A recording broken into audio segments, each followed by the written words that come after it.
And now taking a look at some court news out of Southside Virginia, a man from Ridgeway will spend 20 years in prison, then placed on indefinite supervision. That's for rape of a child under 13 years of age and making a false statement to a firearms dealer.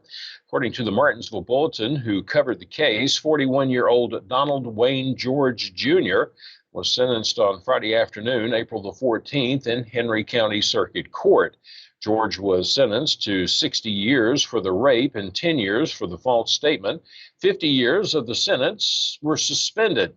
Now, a protective order was also entered against George, ordering him to have no contact with the victim directly or indirectly for the duration of the defendant's life.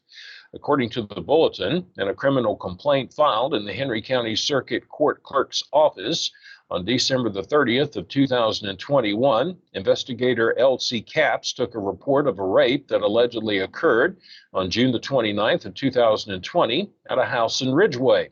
According to the alleged victim, who was 12 at the time, she'd spent the night at the house, which was something that she said she frequently did. Now, the girl told investigator Capps on June the 29th of 2020, George began touching her back and playing with her bra clip. She said that she told George to stop, and he did. Now, she told the investigator that she went to sleep and woke up later because she felt a weight on top of her and discovered it to be George.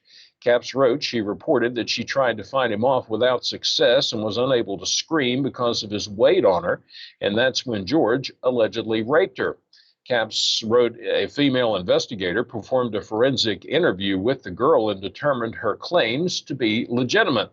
He also wrote that he and another investigator interviewed Donald George Jr., who lied about the situation numerous times before he finally placed himself in the house at the same time as the girl. He acknowledged that he saw her sleeping on an in the living room after he came home later after being out smoking marijuana. Capps wrote the incident was reported to police on January 3rd of 2022 when the girl's parents read it in her journal. Now, an Alford plea was entered by George's attorney on September the 1st of 2022, and a pre-sentence was ordered.